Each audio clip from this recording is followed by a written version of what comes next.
All right, Matt. So we're going to talk about volley technique and Okay. how I used to hit my volley, which kind of held up under pressure. Yeah, I think you did Yeah. pretty So good. I mean, Yeah. I had a technically sound volley. So let's see what I can teach the viewers that will help them with their volleys. All right. And we're going to start with the grip. The grip on the volley is continental, as you know.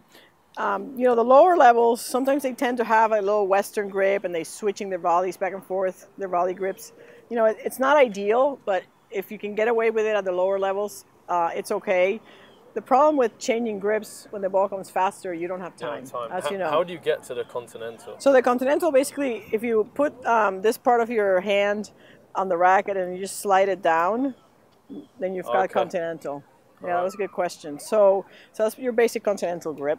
Then the second thing we're going to talk about is your balance. And you want the weight on the balls of your feet so you're almost leaning over. Okay. You're almost like falling forward. And the reason... More on your toes. Yeah, more on your toes.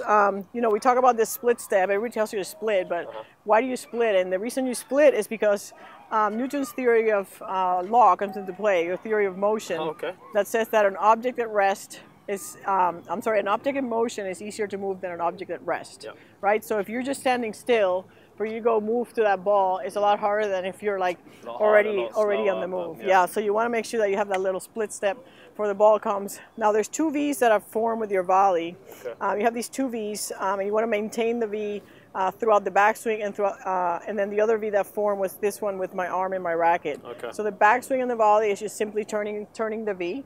Yep, you turn your V. This hand goes with it, which helps you turn. Left hand goes with it. Yeah, some people open up, take their racket too far back.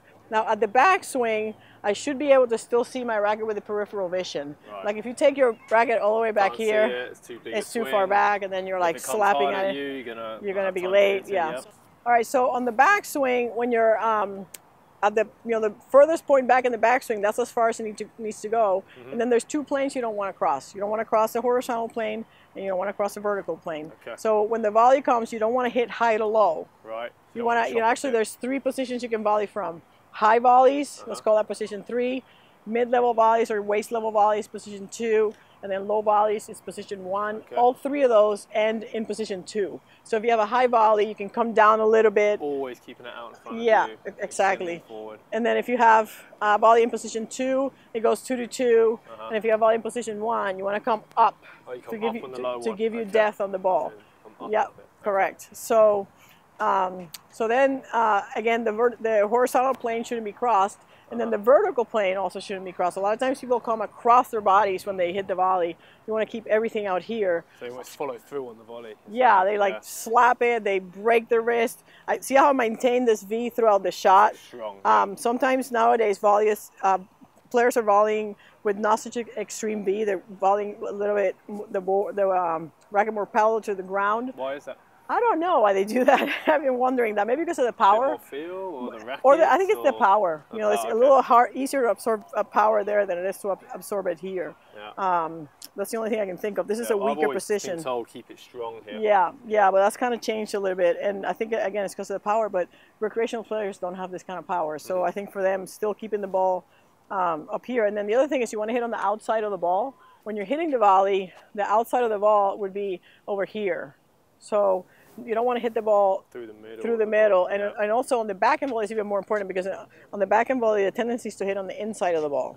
And you want to make sure that you hit on the outside of the ball. The reason for that is you can kind of slice the ball or caress it, and it helps you with control as opposed to just like blocking it hard. Here you can like maneuver the ball. You need your wrist strong. Yeah, you need this wrist. And also with the backhand volley, we didn't talk about the backhand volley yet, but it's basically the same thing. You take the racket back, maintain this cocked wrist, and you want to cock the wrist once and then twice. So you get Some people teach this and to hit the ball in front, but I think this is a weak position. This is a stronger position. So it's twice, not just once. I like to cock it twice, and then you get on the outside of the ball. Point of contact on the backhand volley is arm level. It doesn't have to be up here. I think people over exaggerate hitting the backhand volley in front. Like I said, here's the power position, and point of contact. If you watch all the top players, they're all here. They're not there. Not out here hitting Now maybe they're poaching on a ball in doubles and they're up there, but by and large, the point of contact is right there. And then, of course, the follow through If you have a one-handed backhand volley, you want this arm to go back a little bit. Okay.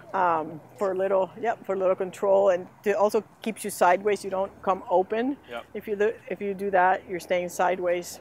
On the forehand volley, you don't have that luxury, but on the backhand volley, you do have it, and you should use it. I have a question. Would you ever recommend using two hands on a backhand volley at any point? Yeah, absolutely. There's a lot of players that have a two-handed backhand. They're very comfortable with it, two hands on the volley. So what I tell people is to take the racket back and then maybe let it go at contact if they're comfortable with that. If not, Arantxa Sanchez Vicario was #1 doubles player in the world, and she had a two-handed backhand volley. So she would hit it, she would top spin it, she would slice it. So if you're more comfortable with two hands or you're weak with the one hand, it's okay to use that second hand. Absolutely. A lot of times when it comes quick at them, they just react. And it's two hands you just use the hand. Definitely more power there with two hands than it is with one. So absolutely not a problem with that.